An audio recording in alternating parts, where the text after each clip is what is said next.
Hey everyone, and welcome back to my channel. So today we're going to be talking about the do's and the don'ts of home buying. So I see that a lot of people loved my own a home at 22 video. So this is just some things that I learned or researched along the way of buying my house. I'm going to share 4 don'ts and 5 do's with you guys. So let's get into it. Okay, so let's start off with the don'ts. Don't make any large purchases until after your loan has been closed. Now, this may be really tempting to buy that new couch you saw on Wayfair, or buy that new lamp, or whatever the furniture is, or whatever like the big thing that you want to get is, or even vacation, right? I talk about vacations a lot, sorry guys. Don't get that big thing until your loan is closed. Remember, they are in your business. Like, they are in your bank accounts. They're monitoring your credit card debt and all your debts and everything like that. And they're also really big on your income to debt ratio. What that is them looking at, this is how much you make and this is how much you owe. And if that number is too high, that means that you're spending way more money than you make, and they're not too comfortable with that. So you want to make sure all those purchases, keep it in your cart, and then wait till your loan closes to get it. The second don't is don't go buying a house with the thought of completely renovating it. This is just my advice, especially if you are a first-time home buyer and you're ready to move in. If you're not comfortable with the home, don't buy it. Like, if you go and you're like, oh wow, these walls are great, but I'm gonna change everything here, maybe that shouldn't be the home for you.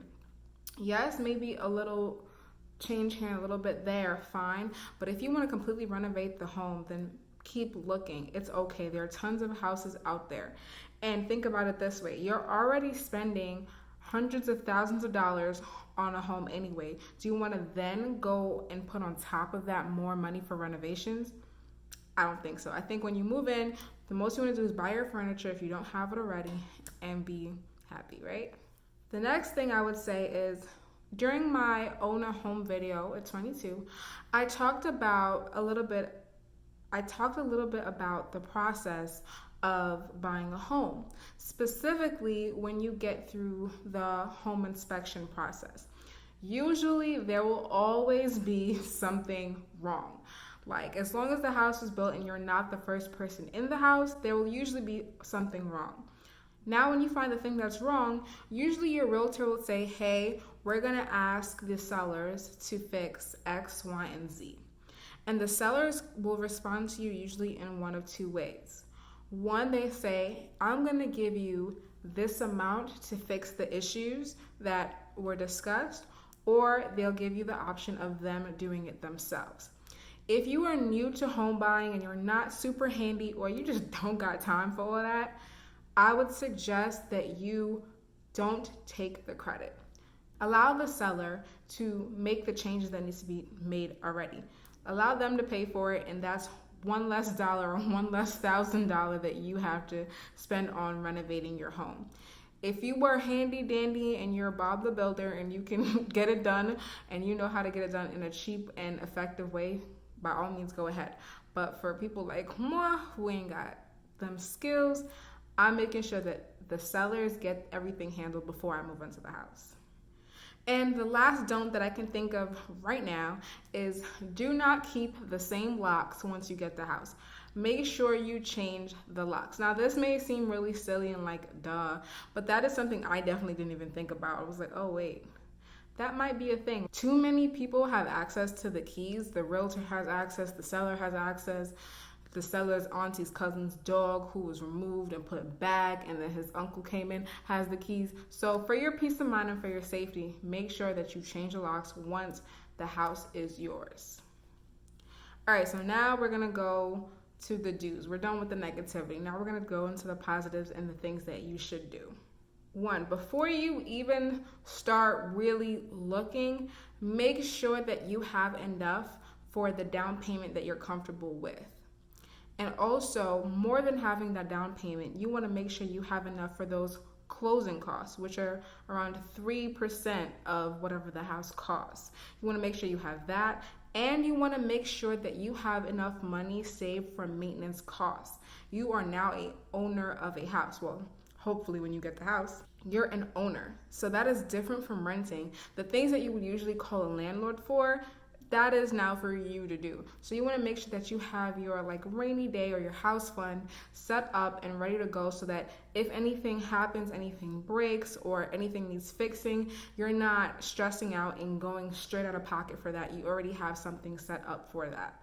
And if you don't have that saved, I would say hold off on getting the house, because having some type of issue with the house is inevitable. It's more like when it's going to happen, not if it's going to happen. So you want to make sure that you at least have something set aside for those events.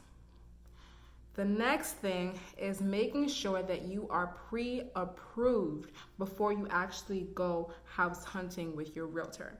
Your realtor will most likely tell you this, but I'm telling you this too. Make sure that you're pre-approved. It makes the process so much easier and so much smoother if you already have a lender backing you, saying, hey, I'm willing to give this person this amount of money for a home. That way, the seller knows that you're serious and the process is way quicker. Also, I already talked about this, but the pre-approval process is kind of tedious and they begin in your financials. So if you have that out of the way, that's just one less step and one less thing that you have to do in order to get to your home. Next, when you get the home, before you move in, I would always say hire 2 people. One, hire a house cleaner just to give the house a nice spring cleaning. We don't know how long it's been sitting there. We don't know who was in there. And even though it looks nice and pretty when you went to see it, no. Like, hire a company. If you don't feel like going and doing it yourself and cleaning the house, hire a housekeeping company. Have them just do a nice clean through before you move in.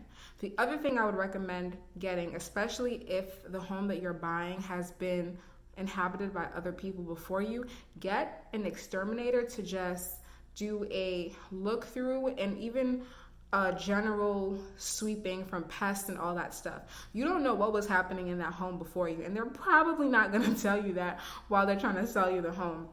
So, and you don't want to also deal with that while you're in the house. So definitely get an exterminator just to look through the home, see if there's anything that needs to be controlled. Get that done before you move in.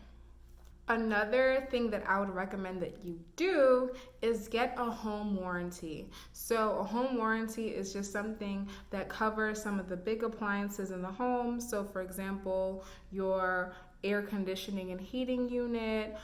Sometimes it covers, sometimes it covers the refrigerator and the dishwasher and different appliances that if it were for you to just replace would cost hundreds or thousands of dollars. And then with a home warranty, these things are covered.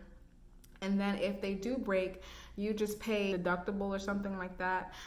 They come out, see if they can fix it, and if they can't fix it, they will replace it. So for example, if your air conditioning breaks and that costs maybe $1,000 to fix, and you call the home warranty people that you have and you only have to pay them $100 and they can't fix it, you get a new air conditioner for $100 as opposed to $1,000. So that's just one of the benefits of having a home warranty, and they're not super expensive at all. They're maybe $200 to about $500 for the year. So I would definitely recommend doing that. And beautiful people, the last thing I would say is to have someone in your corner who you can bounce ideas off of. So when you're walking through the home, when you're thinking about the process, having someone to say, hey, this is what I'm thinking, and hey, this is what I'm gonna do. Not for them to be in your business and tell you what to do, but sometimes people think of things that you don't even think about. I know for me personally, the number one question I got while I was doing the entire process was, do you have any questions? Or if you have any questions, feel free to stop me and ask these questions. And half the time I was like, no, I don't have any questions. But it wasn't until like I would talk to, for example, my mom or just other people in my life that I'd be like, oh, I should ask about this fridge, like when was it purchased, like how new is it, and just different things that you don't necessarily think about, that you don't think are important, but other people who either have experience or have some type of knowledge in that area may be able to give you guidance on. Alright guys, I hope that you enjoyed this video. Please leave comments below if you think of any more do's or don'ts for buying homes that you can share with other people. And share with your friends who are thinking about, buying houses and leveling up and buying multiple homes. Why not? I hope you guys enjoy your daily dose of melanin. Alright guys, bye.